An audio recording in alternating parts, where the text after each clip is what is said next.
psiquiátricas.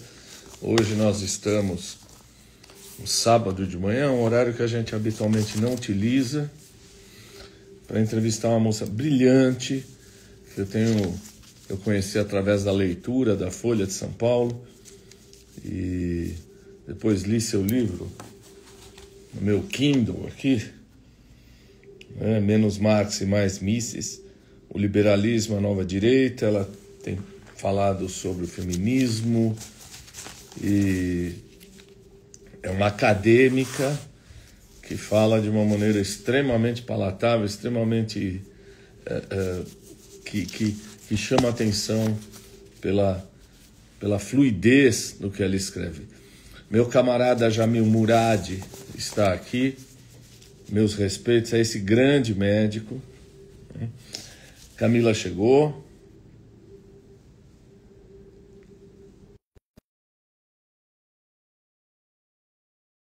Vamos ver se a Camila já está entrando. Se não, mando novamente outro convite. Raquel, querida, boa tarde, bom dia. Camila, bom dia. Bom dia, doutor. Muito Tudo bem? prazer. Prazer. Agora, muito prazer. Antes de mais nada, muito obrigado por você ter aceito o convite. Você não me conhece, foi muito gentil desde o início. A gente só se conhece por WhatsApp, Sim. mas eu a conheço muito pelas coisas que você escreve, pelo seu livro que está aqui, né? Então, pelas algumas entrevistas que eu vi de você, queria te parabenizar e primeiro te agradecer muito pela tua estada aqui comigo. Eu que agradeço o convite, doutor Tak. É um prazer. Olha, Camila Rocha é diretora científica do Centro de Imaginação Crítica da SEBRAP. Depois você vai me dizer o que é o Centro de Imaginação Crítica. Sim. Você é mestre e doutora na mesma instituição onde eu trabalho, em Ciência Política pela Universidade de São Paulo. Esse livro dela, o Menos Marx e Mais Mises, ganhou o prêmio a PCD, é isso? O ABCP, é isso? ABCP. Prêmio Associação Paulista de Críticos de Arte, não é Não, isso? é a Associação Brasileira de Ciência Política. Tá vendo como eu estou ruim hoje? A Associação Brasileira de Ciências Políticas. A sua tese foi um destaque e eu conheci você através da sua coluna maravilhosa na Folha de São Paulo. Você vale a pena ler. Muito. Então aí você conta para nós também que dia que você escreve. Eu queria que você contasse um pouco para a gente qual é o teu percurso.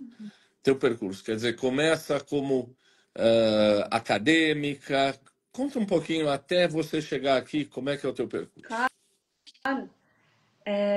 Bom, eu, na verdade, entrei na USP em 2003 para cursar fonoaudiologia. Então, eu fiz 3 anos de fonoaudiologia na USP, aí vi que não tinha vocação e mudei dentro da USP mesmo para ciências sociais. E aí que eram temas que eu gostava, coisas que eu gostava.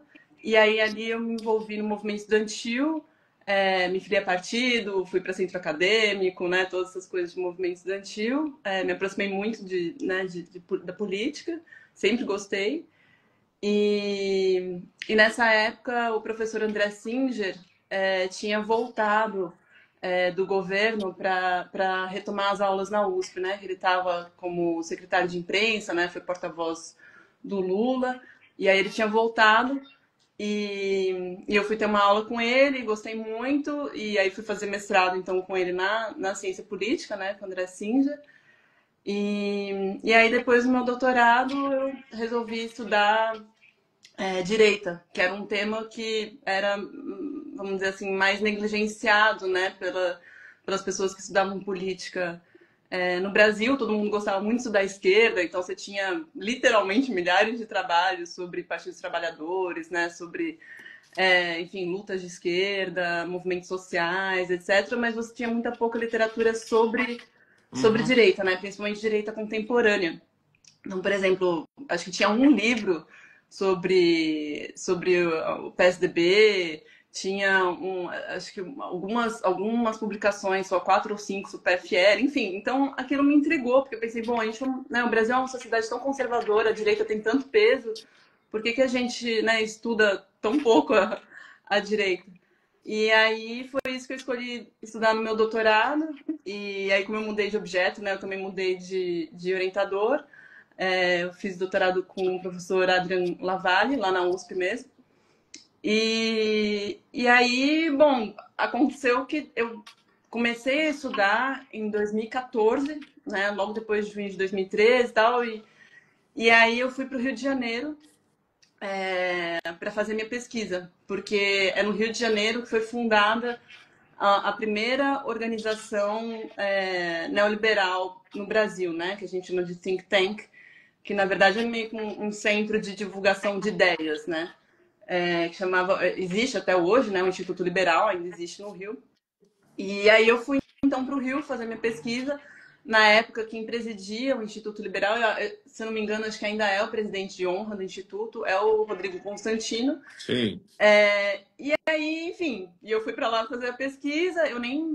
Eu só queria ter acesso aos arquivos, né, fazer uma pesquisa mais histórica. Mas acabou que, enfim, eu consegui conversar com as pessoas lá, né, para ter acesso aos arquivos. E eles foram muito solícitos, né, me deixaram, né, ir para lá, ter acesso a tudo. E aí eu fui conversando com as pessoas que trabalhavam lá, né, a gente foi criando um vínculo e tal, né. Então eu fui muito bem acolhida mesmo. Eles, né, sempre souberam que enfim, do ponto de vista político, né, eu sou de esquerda, né, enfim, nunca escondi isso de ninguém, pelo contrário. Mas se criou ali um clima muito respeitoso, né? Então eu comecei a fazer entrevistas com as pessoas e para entender melhor o que estava acontecendo, porque eu via que estava alguma coisa nova, diferente nascendo, né? Acontecendo. E aí eu fui entrevistando as pessoas, fui descobrindo, fui, né, meio entendendo melhor e é isso que resultou, né, na tese, no livro. Eu acabei defendendo a tese, quer dizer, eu entreguei a tese logo depois que o Bolsonaro foi eleito. E eu tinha, enfim, entrevistado pessoas que atuavam, inclusive, né, junto com o Bolsonaro. Né, uma das pessoas que eu entrevistei foi o primeiro-ministro da Educação do governo Bolsonaro. Então, acabou que, né, se tornou um trabalho meio pioneiro mesmo, porque eu, né, acabei meio sem querer estando na vanguarda da pesquisa, né, junto com outras colegas que também estavam estudando o fenômeno por outros prismas, né, como Esther Solano, né, Rosana Pinheiro Machado, enfim. E aí foi isso, assim, foi, né, eu defendi a tese, logo já o Bolsonaro, né, já presidente. E aí depois veio o livro e tudo mais, e continuei estudando o assunto, continuei estudando, né, conservadorismo, direita, mas aí muito mais pela perspectiva dos eleitores, né? Eu tinha estudado muito a perspectiva dos intelectuais, dos ativistas, dos militantes, e aí eu fui mais para a perspectiva dos eleitores, mas, enfim, acho que é um pouco essa a trajetória. É que você às vezes se vê na necessidade de dizer, olha, embora eu tenha estudado no Instituto Liberal e tenha lançado um livro, todavia, acho que, que lançou seu livro Menos Marx e Mais Mises, você tem que falar, olha, peraí, eu não sou quinta coluna, não. Vocês estão entendendo errado. É isso mesmo? Você tem que de vez em quando dizer, não, peraí, vocês estão entendendo errado o que eu estou fazendo? Na verdade, assim, esse era o título da tese, né? Porque, inclusive, foi meu orientador que também sugeriu, porque é um mote, na verdade, né? Menos Marx, mais Mises, que as pessoas que eu estava estudando, né, na época usavam muito, né? Porque Mises, para quem não conhece, o Ludwig von Mises é um economista austríaco e que vamos dizer assim, ele enfim, a gente pode classificar como libertariano, mas para as pessoas entenderem melhor, ele é um entusiasta radical do livre mercado, né? Então ele entende que você tem que fazer com que a sociedade seja, na verdade, cada vez mais parecida com o mercado, com o funcionamento do mercado, né? Então ele é uma espécie de, ele é muito mais do que neoliberal, né? Uma espécie de neoliberal radical. E então eles tinham esse mote, né, das pessoas lerem menos Marx e mais Mises, e aí a gente colocou isso no livro. E aí sim, a editora quis manter, eu acho que para justamente chamar a atenção das pessoas, falar, nossa, né, o que é, não, mas Mas sim, tinha algumas pessoas que confundiam mesmo, assim, achavam que, né, de repente era um livro escrito, né, por liberais, né, para defender o liberalismo econômico. Mas não, na verdade é uma pesquisa, né, sobre a nova direita brasileira, sobre, né, os liberais, os neoliberais, enfim, brasileiros, né, sobre essa radicalização também, né, que foi acontecendo com o tempo. Legal você começar a falar do Mises, mas acho que tem outros dois autores que é legal você apresentar brevemente para as pessoas, que é o Milton Friedman, da Escola de Chicago, né? E o Friedrich Hayek, né? Que tem o... Acho que você cita O Caminho da Servidão, o livro dele. Esses outros dois caras, acho que são importantes também para você só apresentar para as pessoas brevemente. Sim, então, é, eu não sei se as pessoas, né, já ouviram falar assim, na esquerda é muito comum as pessoas sempre falarem, a gente está contra o neoliberalismo, né? O neoliberalismo enfim, é um tipo de arranjo econômico que produz desigualdades, produz opressão e tal. E muitas vezes, bom, você fala neoliberalismo, mas na verdade de quem que você está falando? Quem que são os neoliberais, né? Quem que, num certo sentido, vamos dizer, inventou isso, né? Quem que pensou isso? E esses dois economistas que você citou, o Friedman e o Hayek, são justamente, né, muitas vezes vistos como os pais do neoliberalismo, né? Foram dois grandes economistas, né? O Milton Friedman ligado à Escola de Chicago e o Hayek também é um economista austríaco que estudou, inclusive, com Mises, dava aula na London School of Economics. É, enfim, que foram, vamos dizer assim, os grandes arquitetos, né, do ponto de vista do pensamento econômico, né, do que viria a ser depois o neoliberalismo. Então, para as pessoas terem uma noção, por exemplo, o Milton Friedman, ele foi, né, a Escola de Chicago foi muito influente, por exemplo, durante, não só durante o governo Reagan, né, mas os governos Uhum. depois que se seguiram. E o Hayek ele foi muito influente, ele era praticamente uma espécie de guru da Margaret Thatcher. Isso. Né? E também eles, ambos foram também influentes na ditadura do Pinochet no Chile, então na adoção, né, de políticas neoliberais no Chile, na Argentina, mesmo no Brasil também tiveram influência, né, que é o que eu falo no livro. Eles vieram ao Brasil algumas vezes, né, convidaram o Hayek para vir ao Brasil, o Friedman para vir ao Brasil. Então acho que, se não me engano, acho que, bom, Friedman ganhou, né? Ganhou o Prêmio Nobel Nobel. de Economia. Eu acho que não lembro se o Hayek acho que também ganhou. Mas e esse livro, Caminho da Servidão, que foi escrito pelo Hayek, ele foi um livro que foi assim muito popular, assim, muita gente comprou, muita gente leu, e isso ajudou, inclusive, a difundir o neoliberalismo para um público maior, né, para uma audiência maior de pessoas, para não ser uma coisa que ficar só restrita ali, né, a um círculo de economistas, né, de pensadores, de intelectuais. Então é isso, é um pouco a história, né, do neoliberalismo está muito atrelada a esses dois intelectuais. Se não me falha a memória, o Hayek é prêmio Nobel 74, 73, por aí, né? Isso mesmo. E vamos lembrar uma frase da Thatcher, que se não é textual, é mais ou menos assim, né? Que não há sociedade, só tem um indivíduo, Isso. né?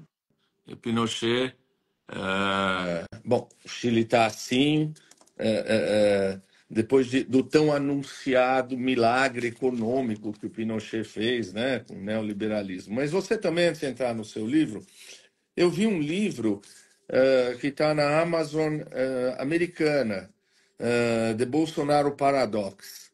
É isso? Isso. E você tem um outro livro sobre feminismo em disputa, que é o de 2022. Eu vou te pedir licença para ultrapassar um pouco essa meia hora que a gente Sem combinou, porque tem problema. coisa muito bacana aqui para a gente falar. Sim. Hum? Você fala no seu livro o seguinte, que todo mundo foi pego de calças curtas com a eleição do Bolsonaro e com aquele movimento, mas que isso é bobagem nossa, é burrice nossa, porque esse movimento de direita já começou há muito tempo. Começou no Orkut, nos anos 2000, começou durante o governo Lula. Conta isso, quer dizer, a gente não percebeu essa onda, que é mais do que neoliberal, né? Como é que foi isso? Exatamente. mais do que neoliberal. Na verdade, num certo sentido, nesse livro, Menos Marx, Mais Mises, eu faço uma espécie de arqueologia, né? Justamente porque E, aconteceu muito antes, né, da ascensão do Bolsonaro ao poder. Então, é exatamente isso que você falou. Quer dizer, já em 2010, quem estava... Antes até ainda, né? O Orkut foi criado em 2004, né? Se não me engano. E logo que ele foi criado, já tinham lá comunidades do Olavo de Carvalho, já tinham comunidades de pessoas que se reivindicavam, né, de direita nesses moldes que hoje a gente associa ao bolsonarismo, né, então que falavam, reivindicavam o legado da ditadura militar, né, que, enfim, também outras comunidades que circulavam, né, esses pensadores neoliberais ou ultraliberais.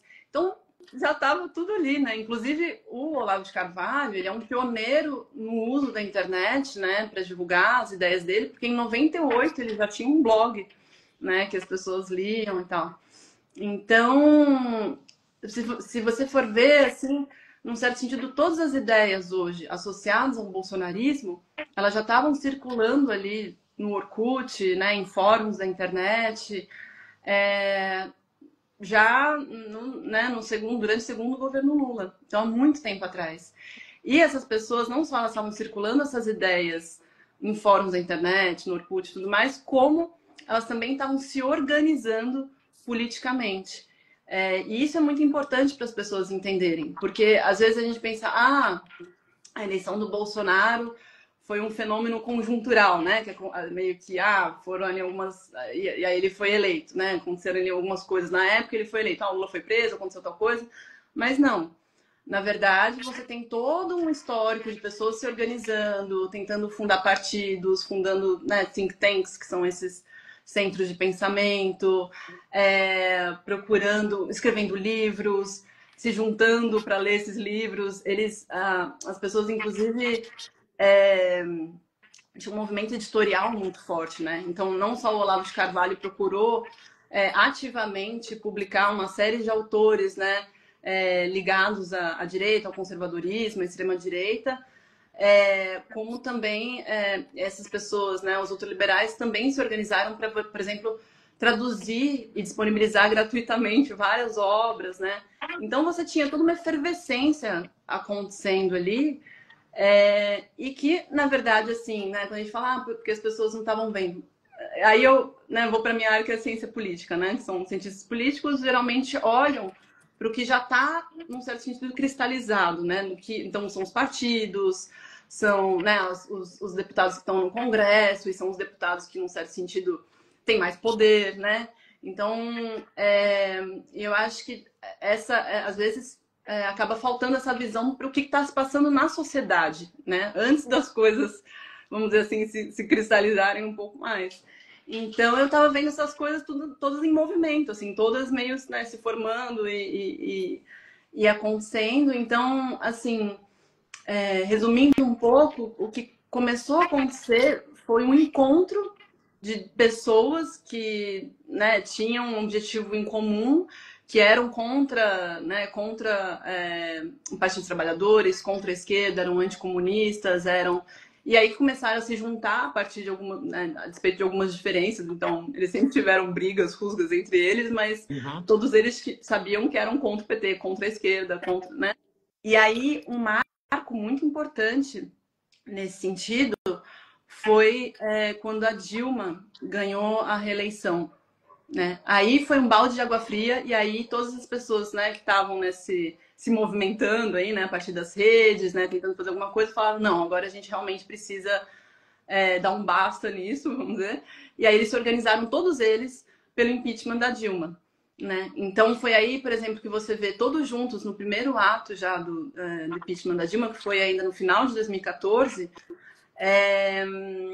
estava o Eduardo Bolsonaro, apoiado pelo Olavo de Carvalho, estavam todas essas organizações ultraliberais, né? Tava todo esse pessoal já junto na rua.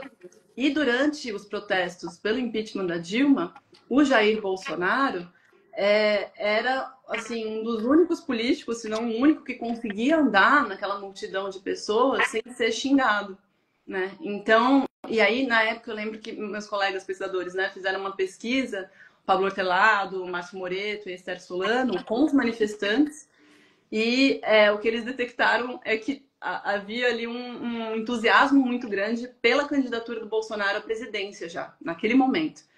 Então, você vê que foi uma coisa que ela foi sendo construída, assim, um certo sentido. É claro que a política tem casualidades, tem, né, momentos de indefinição, tem momentos, né, não estou falando que é uma coisa assim que a gente já sabia que ia ser desse Sim. jeito.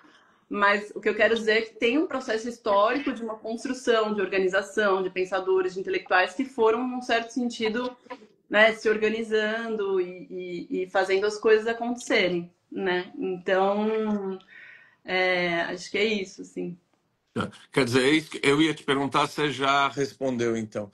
Quer dizer, esse movimento é um movimento que participou ativamente do golpe contra a Dilma Rousseff. E você está dizendo o seguinte: se o Bolsonaro, todo mundo diz, era uma figura absolutamente desconhecida, era um zero à esquerda, né? Era do baixo clero, pelo menos ele não tinha rejeição. É isso que ajudou muito, não é? Ajudou muito, inclusive porque na época, não sei se as pessoas vão lembrar, mas assim, logo depois que aconteceu o junho de 2013, né, ah, teve início a Operação Lava Jato, a boa parte dos brasileiros começou a entender que a corrupção era um dos piores problemas do Brasil e associou muito, né, a corrupção política à esquerda, ao Partido dos Trabalhadores, né? Então, o que começou a acontecer, eu lembro que e nessa época eu já estava em contato com a Esther Solano, assim, a gente trocava muito, ela estava entrevistando leitores e a gente estava vendo isso, assim, como que as pessoas, na verdade, começaram a se interessar pelo Jair Bolsonaro, porque justamente como ele era um deputado pouco relevante, né, ele não estava nesses grandes esquemas mesmo de corrupção, ainda que fizesse ali uma corrupção, óbvio, né, tivesse esquemas menores no Congresso, mas ele não estava envolvido nesses grandes, né, não estava nas manchetes, não estava... Então as pessoas começaram a achar, não, o Bolsonaro, então, é um político que não é corrupto, né? Principalmente as pessoas que se identificam com o conservadorismo, né, com a direita e com as ideias que o Jair já defendia, né? Porque, nesse sentido, o Jair Bolsonaro ele tem uma trajetória, né, coerente na defesa que ele faz da tortura, do legado da ditadura militar, né? Ele sempre foi um deputado que foi a favor da pena de morte, sempre foi, enfim. Então, as pessoas falavam, bom, esse pode ser, então, né, o líder que a gente está precisando, porque ele está, né, num certo sentido, dialogando com esse sentimento que as pessoas estão, né, de raiva, de políticos corruptos, raiva da esquerda, raiva do PT e tudo Quer mais. dizer, quando ele vota pelo impeachment da Dilma e ele homenageia o coronel Brilhante Ustra, isto tem todo um movimento por trás dele. Quer dizer, eu acho que ele está engrandecendo o seu nome para uma plateia que já está ali incensando ele, é isso? É isso mesmo. Assim, eu vou até contar um episódio que também está no livro, que é quando eu estava fazendo minha pesquisa, né, eu frequentei vários eventos, né, ligados a esse ecossistema, né, vamos dizer assim, que estava sendo formado, né, dos direitos. E um desses eventos era justamente, se eu não me engano, foi em 2016, isso, foi em 16. 2016, e que era um debate entre o Jair Bolsonaro, o Fábio Osterman, que hoje é a liderança do Livres, e uma política do Sul, do Rio Grande do Sul, agora me foge o nome, assim, mas não sei se ela é deputada ou senadora, mas é uma política bastante influente no Sul. E, enfim, tava ali na plateia, né? Tava até grávida, meu filho. E aí começou o debate e eu percebi que a plateia, em um certo momento, se dividiu, porque o Bolsonaro falou alguma coisa assim que despertou uma polêmica, e aí metade da plateia começou a vaiar o Bolsonaro, e lembrando que era um evento ultraliberal, né? Então, de pessoas, assim, a maior parte delas alinhadas à direita, mas o Bolsonaro começou a ser vaiado por metade da plateia, e a outra metade da plateia começou a gritar em uníssono muito forte, assim, Ustra, Ustra, Ustra, né? Foi assim uma coisa impressionante. Eu nunca mais esqueci daquilo, assim, porque foi muito forte, assim, tinha muita gente É assistindo, muito então revoltante, né? criou assim uma coisa. Então, para você ver, né, como que em 2016 essa figura do Ustra ela já era mobilizada, né, por esses apoiadores do Bolsonaro como uma figura assim, né, que representava, né, enfim, o bolsonarismo, assim, né, e as coisas que o Bolsonaro defende. Você também no livro cita, bom, a gente sabe que todo fascismo se pega a essa coisa da corrupção, essa coisa é uma forma de destruir a política, né? Para aparecer o novo, aparecer o Bonaparte novo, o bonapartismo, né? Mas você começa falando que também aquele movimento vem para a rua, depois que virou o movimento Brasil Livre, isto também já é uma organização dessa direita, dessa nova direita.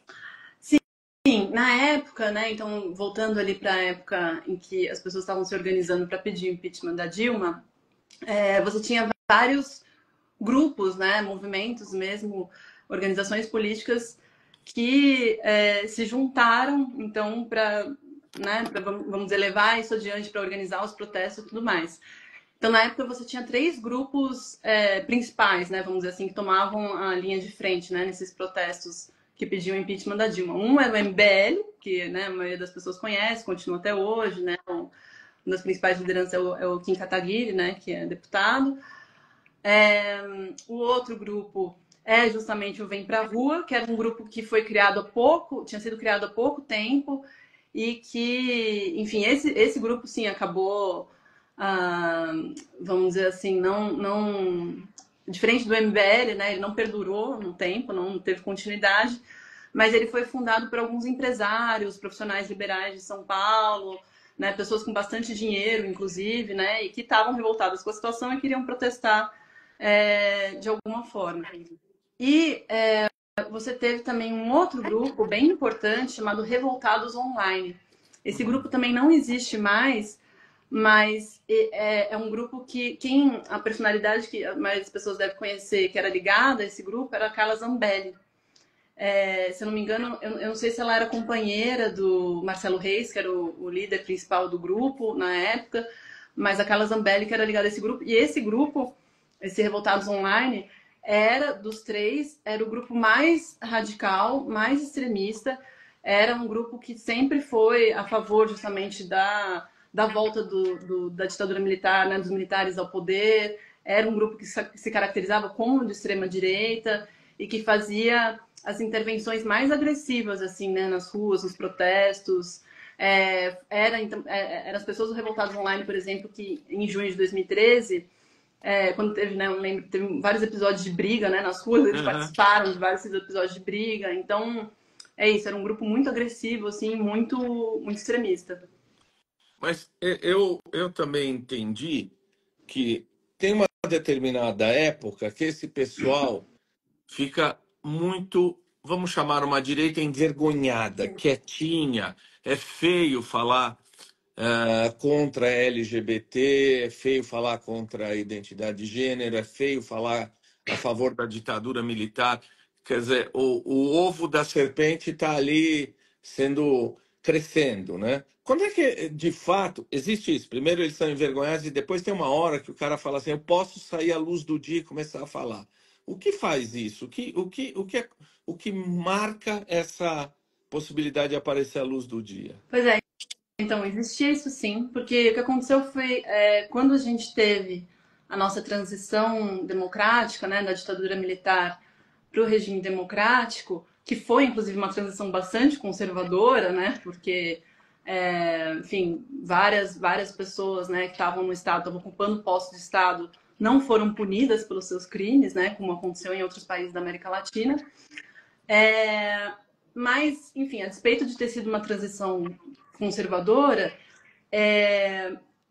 acho que muitas pessoas vão se lembrar, por exemplo, né, da frase do Ulisses Guimarães, né, temos ódio e nojo da ditadura. Então, bem ou mal, se criou no Brasil uma certa uma hegemonia mesmo da ideia de que de associar a ditadura a uma coisa negativa mesmo, né? Associar a ditadura à tortura, associar a ditadura a, enfim, falta de direitos e tudo mais. Então, por muito tempo, as pessoas que, por algum motivo, reivindicavam o legado da ditadura militar, de fato elas tinham não só vergonha de falar isso e serem, né, espezinhadas em público, mas elas também não tinham espaço, por exemplo, na mídia tradicional, né? Uma pessoa, por exemplo, que fosse para televisão, né, falar bem da ditadura, não só não ia ser mais, né, não ia ser bem vista, como provavelmente não ia ser mais convidado para falar, né, pelo menos de um jeito, né, abertamente, assim, né, falar bem da ditadura. Uma das poucas pessoas que fazia isso, justamente, era o Jair Bolsonaro,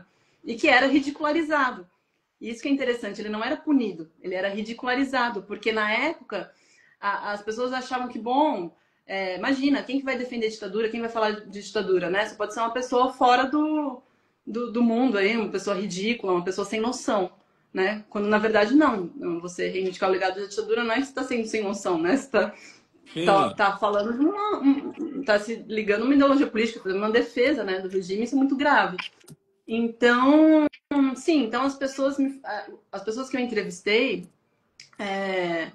né, me falavam muito isso, assim, que você dizer que você era de direita durante os anos 90, durante os anos 2000, né, era, assim, as pessoas já falavam, você é de direita, então você defende ditadura, né, se defende, e aí as pessoas ficavam, então, envergonhadas, e aí, por muito tempo, políticos de direita no Brasil, por exemplo, Paulo Maluf, né, que é um político ligado completamente, né, à ditadura militar e tudo mais, mas é isso, o Partido do Maluf era o quê? Partido progressista, né? Ele não se dizia de direita, ele falava que era, né, de centro e tal. Então, por muito tempo, os políticos de direita, os eleitores de direita, não se diziam de direita. Eles falavam que eles eram de centro, eles falavam, né? Davam um jeito de não falar que eram de direita.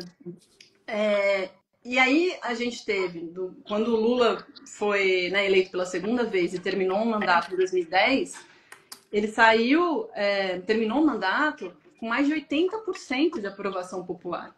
Então, naquela época, imagina, uma pessoa não só falar que era de direita, mas falar que era contra o Lula, era uma coisa que não funcionava, não ia dar certo, porque você estava indo, né, assim, você ia ser ridicularizado em praça pública, que era, por exemplo, o que acontecia, né, com o Jair Bolsonaro, com quem tentava fazer isso. Na época, por exemplo, em 2006, foi fundado um movimento chamado Movimento em Direita Brasil, e que ele era liderado pelo Ricardo Salles, que foi o ministro do Meio Ambiente do Jair Bolsonaro. Sim. Né? E na época, o Ricardo Salles ele foi desaconselhado por, enfim, amigos, pessoas próximas, a manter o nome do movimento como Indireita Brasil. Porque falaram para ele, olha, esse negócio de direita não pega bem, não vai dar certo tal. Na época, esse movimento Indireita Brasil, eles queriam pedir o impeachment do Lula. E aí, claro, né, eles foram ridicularizados, não tiveram espaço e tudo mais, e aquele movimento se dissolveu. Mas então, é isso, assim, é até um caso interessante, porque é muito uma prova, né, emblemático, né, de como que a própria direita, né, percebia que não era bom você não falar que era de direita. Eu vou lembrar dois exemplos históricos. Tem uma palestra que o Miguel de Unamuno estava fazendo na Espanha, quase já tinha começado a Guerra Civil Espanhola, e um dos generais, acho que é o Milan Astray, quando ele estava falando, Miguel estava falando de cultura, ele gritou Viva la muerte, e foi o signo dos franquistas. Depois o Goering dizia que quando eu ouço falar de cultura, eu saco o revólver, né?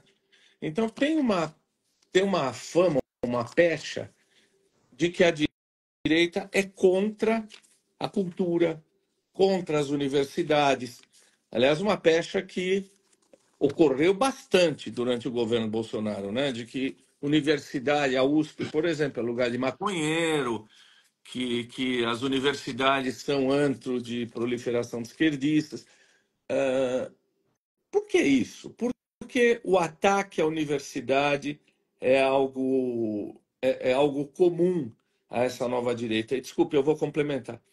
Quem ouve isso diz assim, e às vezes eu penso, esses caras são os incultos, esses caras não leem um livro, Esses caras são uns imbecis, né? O que não é verdade, né?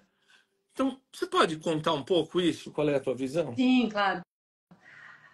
Eu acho que, na verdade, assim, se a gente for pegar, por exemplo, pela obra do Olavo de Carvalho, né? Então, o Olavo de Carvalho escreveu uma série de livros, né? Bem antes do mínimo que você, o mínimo que você tem que saber para não ser um idiota, que acabou sendo um best-seller e tal, não saiu pela editora Record. Mas antes, ele já tinha escrito alguns livros e em um desses livros é bastante dedicado, inclusive, a falar da Universidade de São Paulo, né? A fazer uma crítica. É o imbecil coletivo? Não, não é o imbecil coletivo, eu acho que é chama Freitop Capra e a. Nossa, daqui a pouco eu me lembro, Tá, assim, mas é tá. alguma coisa sobre o Gramsci. Alguém ouve aqui da gente, tá? Isso. Mas é um livro que ele se dedica bastante assim a discutir né, a Universidade de São Paulo, especialmente o curso de filosofia da Universidade de São Paulo, né? Então criticar os professores, né? Criticar a forma como a filosofia era ensinada, né? E aí isso das humanidades em geral, mas isso nos anos 90 ainda, né? Só para as pessoas também terem uma ideia da temporalidade das coisas, né? E aí, com o tempo, como que as pessoas foram absorvendo essas ideias do Olavo de Carvalho, essa crítica que ele fazia, né? Basicamente, o que o Olavo de Carvalho falava é que ele achava que, por um lado, as humanidades no Brasil, né, as ciências humanas no Brasil, e especialmente né, as ciências humanas na USP, eram basicamente, elas importavam conteúdos dos Estados Unidos, principalmente, e replicavam simplesmente. Então, que você não tinha, vamos dizer assim, uma produção de pensamento que ela fosse autônoma, né? Que ela fosse de fato brasileira e que ela fosse, vamos dizer assim, ou pelo menos que fosse reflexiva em relação a esses conteúdos que viriam de fora, né? Ele falava que simplesmente as pessoas replicavam aquilo. Então, e aí, por exemplo, do que especificamente ele está falando, né? De que tipo de conteúdo? Justamente conteúdos ligados ao movimento negro, movimento feminista, as teorias feministas, né? As teorias ligadas todas, né? Ao movimento antirracista, mesmo as teorias queer, né? Teorias que falam tem relação com a pauta LGBTQIA+. Então, principalmente isso que o Olavo de Carvalho está falando. Ele fala, olha, aqui no Brasil a gente só importa todas essas coisas dos Estados Unidos e aplica. Só vou deixar você um minutinho para mandar o pessoal do interfone parar. Sim, Eu só já vou falar. Pode continuar.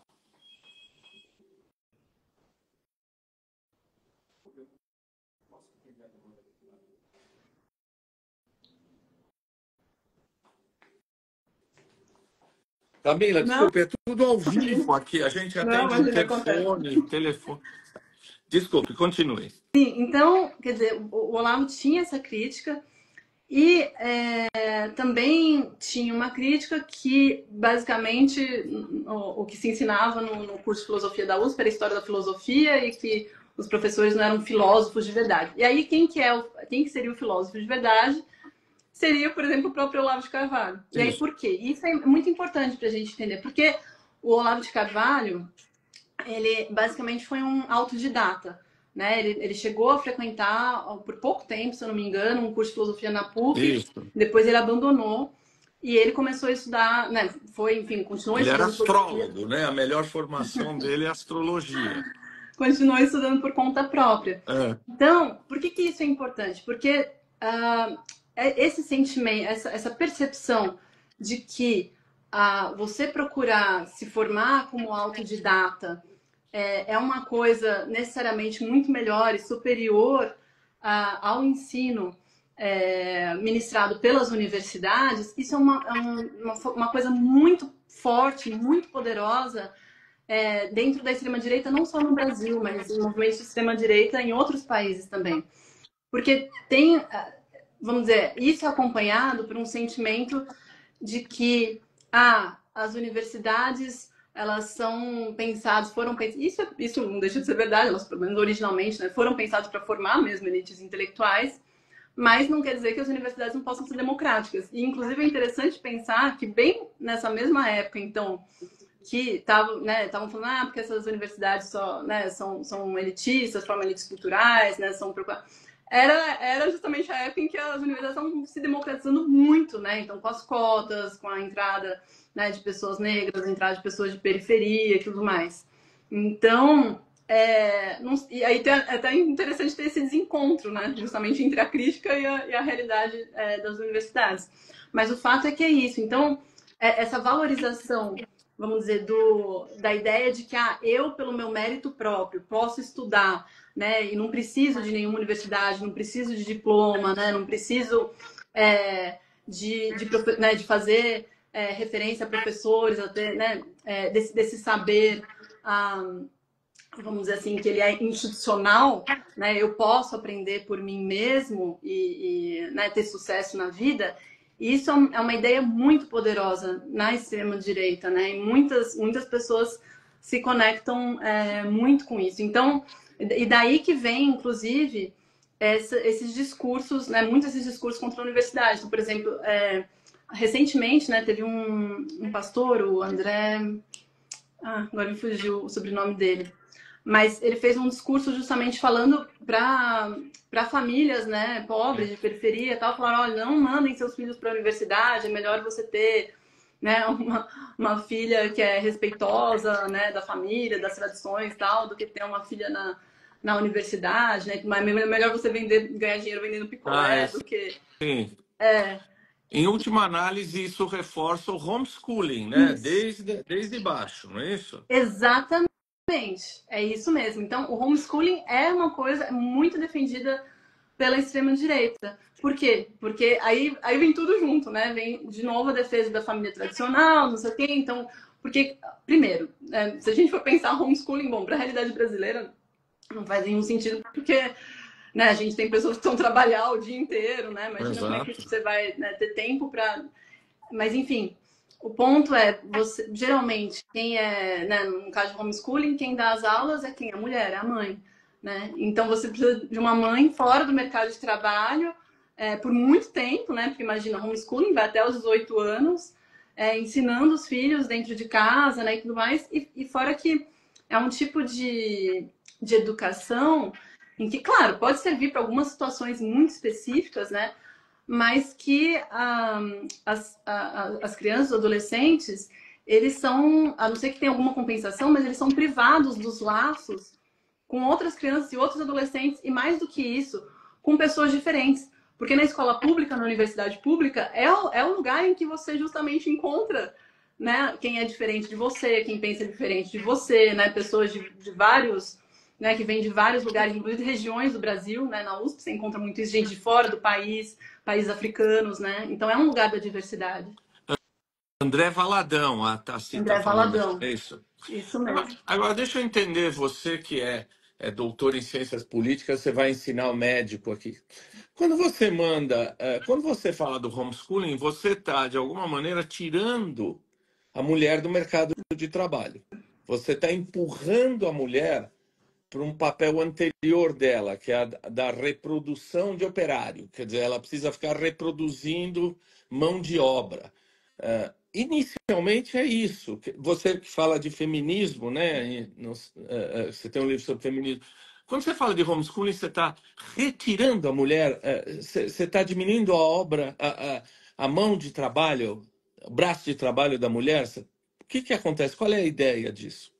Eu acho que, por um lado, você está justamente, vamos dizer assim, acrescentando mais trabalho na rotina dessa mulher, porque é um trabalho, né, educar os filhos, só que é um trabalho que não é remunerado, certo? Então a mulher fica dando aula para os próprios filhos sem ser remunerada por aquilo. Claro.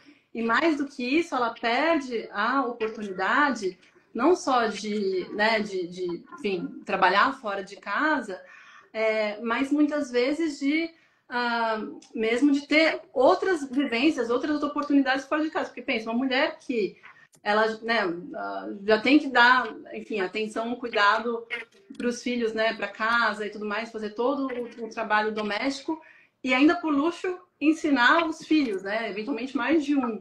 Então ela vai ficar o dia inteiro, muito provavelmente, né, dentro de casa, fazendo todas essas coisas, e ela vai ter também muito menos tempo, né, para ela, para se dedicar para outras questões da vida, para além, inclusive, do trabalho, né? Então, por exemplo, a gente fala muito, né, às vezes as pessoas perguntam, mas por que os homens têm hobbies, né? E os homens vão pescar, os homens vão jogar futebol, os homens vão colecionar, né, sei lá, É. alguma coisa, tal. E a maioria das mulheres não tem, né? Porque as mulheres, né, estão sempre fazendo esse trabalho, né, trabalho duplo, né, jornada dupla, tripla, tal, e elas ficam esgotadas e não, né, não tem tempo para pensar mais em nada, assim. Então, e é isso, voltando para a ideia do homeschooling, de novo, né, a maior parte das vezes é a mulher, né, que vai tomar a frente. Então é isso, né? Ela acaba perdendo tempo para ela mesma, né? De alguma maneira, você citou a Silvia Federici, né, que diz que o trabalho doméstico, aquilo que você chama de amor, eu chamo de trabalho não remunerado, não é isso que ela fala? É exatamente isso. Quer dizer, Uhum. ainda que, e isso eu falo também como mãe, né? Eu sou mãe, é claro que a gente, né, as mães fazem, óbvio, né? A maioria, né, com muito, muito amor e muita dedicação, né? Todo esse trabalho, mas isso não quer dizer que não seja trabalho, né? Então, acho que é isso que é importante salientar, né? Que é um trabalho. O trabalho de cuidado é um trabalho, tanto que quando a gente vai, né, as mulheres que conseguem, têm recursos, né, para contratar, por exemplo, né, uma pessoa para cuidar das pessoas idosas, uma pessoa para cuidar de pessoas com deficiência ou alguém para fazer faxina na casa, a gente paga, né? É um trabalho que é pago, que é remunerado. Mas É. quando a gente mesmo, quando as próprias mulheres fazem, né? É um trabalho que não só ele não é remunerado, mas o mais importante, ele não é reconhecido, ele é invisibilizado. É como se não existisse, né? Então aquela velha história de, né, o adolescente que vai morar sozinho e que fala, nossa, as minhas meias, né, não aparecem limpas magicamente nas minhas gavetas, né? Elas ficam sujas lá, né? O que aconteceu, né? O que acontecia antes que aparecia limpa? Então é isso. Olha, Darwin, vai ficar gravado, sim, a gente vai deixar gravado. E algumas pessoas perguntaram o nome do seu livro. O nome do seu livro é Menos Marx e Mais Mises: O Liberalismo e a Nova Direita no Brasil. É editado pela Todavia, é isso? Isso mesmo. Tá. Mas eu queria que você respondesse um pouco, talvez a gente tenha passado. Quando eu digo, ou pelo menos esse é um papo de esquerda para esquerda, não tem a menor dúvida. Quando eu digo, ou quando a gente pensa muitas vezes, não, porque essa direita é burra, essa direita não lê, é formado de um monte de troglodita que não tem a menor formação e não estuda. Isso não é verdade, né? Não é verdade, inclusive, assim, porque se a gente for pensar, pensando até no tema, né, que foi sugerido, no caso dos influenciadores, né, muitos influenciadores de extrema-direita, eles, justamente, bom, o próprio Olavo fazia isso, né, eles ganham dinheiro, inclusive, oferecendo cursos Aham. de formação para as pessoas sobre diversos assuntos, né, então, o Olavo de Carvalho ele foi muito pioneiro nesse sentido, porque justamente ele começou, ele ganhava dinheiro oferecendo cursos de filosofia, né? O COF, né? Que o pessoal chamava. E muita gente fez esses cursos, tanto online e presencial. É, o mercado editorial da extrema-direita ele é muito movimentado, as pessoas, né, começaram a comprar muitos livros, né, então foram publicados uma série de livros. Então, de fato, as pessoas têm sim muitos leitores, muitas pessoas, inclusive muito intelectualizadas, médicos, advogados, engenheiros, inclusive pessoas de humanidades, né, que fizeram filosofia, né, tudo mais, ciência política, né, tem tudo isso. É, Agora, isso, assim, são pessoas que vão defender, vão preferir muito mais, por exemplo, e aí eu estou falando mais por exemplo, do eleitorado, né? É, Vão querer obter conhecimento por vias que não são as vias chanceladas pelas universidades. Então, por exemplo, a pessoa prefere ouvir o Pablo Marçal falando, prefere ouvir o Nicolas Ferreira falando sobre algum assunto, do que ouvir, por exemplo, um cientista político da FGV, não sei, sabe? Alguma coisa desse tipo. Ou também as pessoas preferem ouvir, de repente, né, um pastor, né, um padre que seja influenciador, né, que tenha um canal no YouTube, que tenha, né, um Instagram falando, do que, sei lá, né, agora, né, um psiquiatra, né, um psicólogo. Então, tem muito isso, assim, vamos dizer, uma recusa por esse saber que ele é mais acadêmico, que ele é mais estabelecido cientificamente, né, que ele é mais... Então, isso de fato é uma coisa que marca, assim, a extrema-direita. Qual é a base teórica que está por trás ah, dessa verdadeira produção industrial da direita? O Olavo de Carvalho fazia muito isso. Ficar xingando as pessoas, né? Ficar falando ofensa, fake news, a negação da ciência, quer dizer, o negativismo científico. Tem que ter uma teoria por trás disso. Isso não é uma coisa aleatória. O que está por trás disso? Então, o Olavo de Carvalho, inclusive, uma das coisas que ele era leitor de Schopenhauer. E Certo. ele publicou um livro em que ele comenta uma obra comentada, né, de uma obra do Schopenhauer, que chama, se não me engano, A Arte do Insulto, se eu não me engano.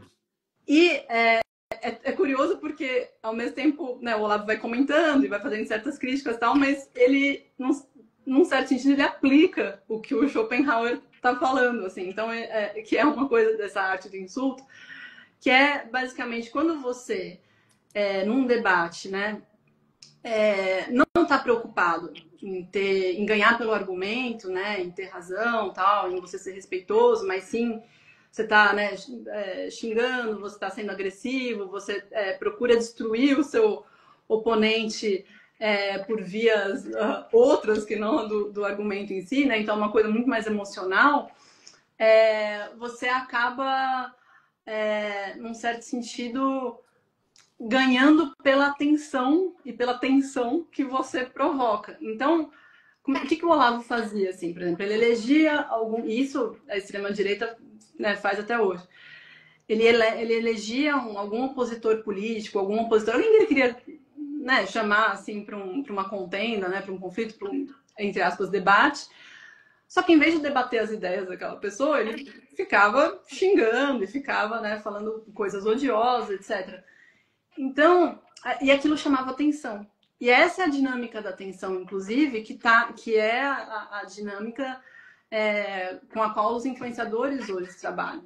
Então, assim, as pessoas prestam muito mais atenção quando tem gente raivosa, xingando, indignada, falando alto, gritando, né? Tem alguma coisa ali, algum conflito acontecendo, isso prende muito mais a atenção das pessoas do que simplesmente duas pessoas, ainda que discordando, mas discordando com argumentos, sendo razoáveis, né, e tudo mais.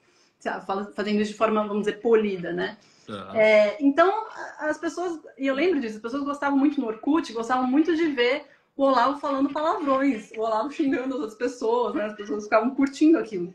Então, basicamente é isso, é uma dinâmica de atenção. Então, se a gente for pensar na atuação do Pablo Marçal, né, pensando nos influenciadores, justamente o que a gente via ele fazendo nos debates que ele participava?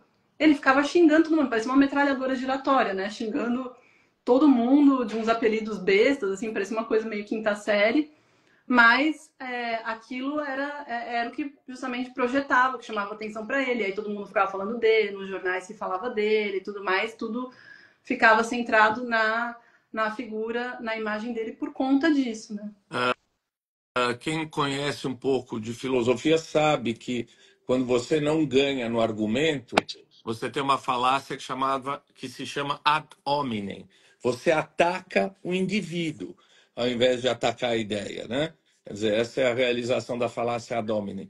Mas tá bom, eu sou um naífe de imaginar isso, mas eu não imaginava que um número tão grande de pessoas ficasse encantada por esse tipo de coisa, né? Pela negação da ciência, por ficar botando peruca de mulher no Senado, no Congresso, e ficar imitando. Quer dizer, eu não imaginava que a gente tivesse nesse nível de civilização, né, ainda. Fico um pouco pessimista, não sei o que você acha. Então, eu vou, acho que pra gente, né, tentar entender melhor, assim, eu vou dar um exemplo de uma eleitora, a gente, né, na época em que o Pablo Marçal estava concorrendo para a Prefeitura de São Paulo, junto com o Esther Solano, a gente fez várias entrevistas, né, com eleitores do Pablo Marçal. E eu lembro que teve uma entrevistada que me marcou bastante, porque é uma mulher pobre da periferia de São Paulo, e ela me falou assim, olha, quando eu vejo o Marçal no debate na televisão, eu gosto muito dele porque eu me identifico com ele. Ela falava assim, porque eu percebo que diferente dos outros candidatos e candidatas, ele não tá ali todo certinho, meio assim, artificial, meio, né, todo assim, que sabe das coisas, tal. Não, ele é meio parecido comigo. Ele vai lá e fala o que ele pensa, ele é autêntico, ele, sabe, ele tá com raiva, ele não esconde que ele tá com raiva, ele vai lá e xinga mesmo. E ainda, né, no caso do Marçal, ainda tinha especificidade, que ele sempre ressaltava, que o Marçal é uma pessoa que, né, se eu não me engano, acho que não sei se a mãe foi faxineira, né, o pai, enfim, que veio da periferia, né, que foi uma pessoa que ascendeu socialmente. Então as pessoas também se conectaram, aí junto vinha também essa conexão, tipo, tá vendo? Ele é uma pessoa autêntica, ela é uma pessoa, né, como eu, da periferia, e que conseguiu, né, ascender socialmente, mas que não perdeu a autenticidade. Então, isso é uma coisa que a gente escuta até hoje. A gente começou fazendo entrevistas com eleitores do Bolsonaro. A Esther começou em 2017 e eu comecei a trabalhar com ela em 2019. Então, anos, né, a gente ouvindo eleitores do Bolsonaro. E é impressionante como até hoje as pessoas se conectam muito com essa ideia de que o Bolsonaro, ele não é agressivo, ele é autêntico. Isso é muito forte, assim. Então, na verdade, é isso, assim, essa agressividade, essa performance, né, que eles fazem, é justamente para passar essa ideia, que é uma ideia que vários eleitores, né, sentem esse tipo de conexão, que não, você, né, foi horrível com alguém, né, você, né, que nem o Bolsonaro falando com a Maria do Rosário lá, né, desculpa porque você é feia e tal, as pessoas acham que isso é autêntico, entendeu? E aí elas se conectam com isso, elas até entendem que isso é agressivo, mas elas premiam, num certo sentido, o que elas entendem que seria uma coisa autêntica. Exato. As pessoas, cada vez que ele fala uma coisa chula, né, ele é chulo, aparece as pessoas dizendo, não, mas ele pode ser burro, ele pode ser grosso, mas ele é autêntico, ele é verdadeiro. Né? Penúltima pergunta para deixar você em paz. Você conhece aquele ditado do meu tempo que aos 20, acho que era Churchill que dizia, aos 20 incendiário, aos 40 bombeiro, né? Ou seja, não há um sujeito inteligente na vida que não tenha sido comunista aos 20 anos. Os mais inteligentes continuam sendo aos 60, mas tudo bem, eu vou esquecer isso. Agora, por que tem tanto jovem de direita? O que é totalmente estranho essa brincadeira, esse ditado. Uhum. Olha, eu acho que assim tem dois vetores principais assim que levam, né, a juventude, isso não só no Brasil, mas em outros países também, que aproxima, né, jovens homens da extrema direita. O primeiro está ligado mesmo ao avanço das pautas de gênero, né? Então, feminismo, né, empoderamento feminino, etc. Tal. Então, isso é uma das coisas. Então, muitos jovens olham para isso, olham para, por exemplo, homens perdendo posições de poder porque assediaram uma mulher, né? Homens perdendo posição de poder porque foram violentos, né, com uma companheira dentro de casa, etc. E muitas vezes eles ficam com receio e ansiedade porque eles olham isso e não sabem muito bem o que está acontecendo, não sabem muito bem se posicionar, ficam ali meio perdidos porque não deixa de ser uma quebra de paradigma, né? Uma quebra de como as coisas costumavam funcionar, né? Porque é uma coisa nova mesmo, a gente vê homens perdendo posições de poder por serem violentos com mulheres, né? É uma coisa nova. Então eles pensam, puxa, será que isso pode acontecer comigo? Né? Será que eu vou estar no meu emprego e vai vir uma mulher me acusar de alguma coisa e eu vou perder meu emprego? Então, primeiro tem isso, né? E aí, a segunda coisa que também está conectada as juventudes em geral, né? Isso a gente faz muita pesquisa com jovens, não só no Brasil, mas em outros países também, e é uma coisa que fica muito clara. Eles têm muita ansiedade em relação a como vai ser o futuro deles. Por quê? Porque se a gente for pensar, né, o mundo que esses jovens estão inseridos hoje, ele é muito diferente do mundo que os pais ou os avós deles estavam inseridos. Então eles têm muito menos perspectiva, por exemplo, de reproduzir o padrão familiar que eles tinham, né? Quantos jovens hoje de 20 e tantos anos têm a perspectiva de comprar uma casa? Tem perspectiva de conseguir sair da casa dos pais, pagar um aluguel, tem perspectiva de construir uma família, né? Eventualmente. Então, isso mesmo as pessoas mais pobres, né? E aí junta com a questão do avanço de gênero, do feminismo, que também tem a ver, quantos desses jovens estão dispostos a, por exemplo, namorar, se casar, ter filhos com mulheres que já não aceitam coisas como antes aceitavam, certo? Então, ter relações em que a relação vai funcionar muito provavelmente diferente do que funcionavam os pais, funcionavam os avós. Então, muitos jovens eles ficam muito perdidos com isso tudo, porque é muita coisa acontecendo ao mesmo tempo. Quer dizer, essa é uma situação de trabalho precarizada, é uma ausência de perspectivas de futuro, esse sentimento, né, de você não saber como as coisas vão ser, se você vai conseguir ter uma namorada, uma parceira ou não, como é que vai ser isso, se você vai estar seguro no seu trabalho. Então, e aí eles vão para a extrema-direita e muitos deles se sentem acolhidos por esse discurso que vai justamente, então, valorizar uma masculinidade tradicional, que vai falar, não, você é um homem, você é poderoso, né? Você pode, você consegue, né? Você não... enfim, pode continuar sendo, né? Como diz lá a Michelle Bolsonaro, que a mulher pode continuar sendo a ajudadora do marido, né? Você pode ter continuar tendo essa relação, né, com as mulheres em que você é o dominante sempre ali. Então, é um discurso que, num certo sentido, atrai esses jovens, né? Por conta disso, assim, de todas as incertezas.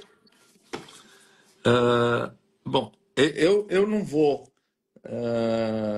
eu ia também falar de feminismo em disputa, mas se você me permitir, isso vale uma outra live, porque a pesquisa que vocês fizeram, a discussão do que une as mulheres e do que divide as mulheres nos diferentes campos ideológicos é maravilhosa, vale a pena ser explorada adequadamente. O Fábio está concordando com você, acho que os jovens já pegaram tudo pronto e só viram as críticas da direita, não viveram outra realidade, coisas que a esquerda conquistou. Bom, eu sou um entrevistador naif, né? Então certamente eu deixei de perguntar alguma coisa muito importante para você. E você está fazendo uma promessa ao vivo, olha, todo mundo perguntando outra live. Você está fazendo uma promessa ao vivo que depois a gente marca de discutir feminismo em disputa, né? Seu trabalho. O que você gostaria de falar para a gente encerrar a live, que eu não lhe perguntei, que ficou pendurado aí? Olha, eu acho que é importante dizer isso, assim, né? Que todos esses discursos, né, essas práticas de extrema-direita, né, enfim, neofascistas e tudo isso, elas, nada disso acontece, né, do nada, assim, tudo isso não é tem geração espontânea, né? Exatamente, não é geração espontânea, tem toda uma história, toda uma construção por trás, e essas pessoas já estavam, né, se organizando aí há coisa de 15 anos atrás, né? Então, é muito tempo mesmo, porque muitas vezes as pessoas me perguntam, assim, com isso eu quero encerrar, né? Mas e a esquerda, né? E o campo progressista, né? Se a gente, né, fizer... qual que é o problema, né? Por que a gente não consegue, vamos dizer assim, num certo sentido, ter esse sucesso em encantar as pessoas, né? Como a extrema-direita consegue fazer? E eu responderia isso, então, justamente é um processo histórico e que é um trabalho de formiguinha mesmo. e que vai sendo feito, que vai ser, e aí aquilo vai se construindo, e que foi o que eles fizeram. Eles fizeram lá atrás esse trabalho de formiguinha. Então, não é uma coisa da noite para o dia, não é uma coisa que vai ser rápida, né, da esquerda, do campo progressista, conseguir reencantar as pessoas, né, para um outro projeto de sociedade, para um outro projeto de humanidade e tudo mais. Mas eu acho que é um trabalho que não só deve ser feito, como, enfim, deve ser feito com muito respeito e muita atenção e muita humildade em relação, né, às pessoas, aos eleitores, né, não com soberba, não com arrogância. Eu acho que de saber que tem muito a ser aprendido e que a caminhada vai ser longa. Bom, Camila, super obrigado. Olha, você viu um monte de gente entrou, está fazendo perguntas. De novo, o livro dela é Menos Marx, Mais Mises, o liberalismo e a nova direita no Brasil, né? Camila Rocha, editado pela Todavia.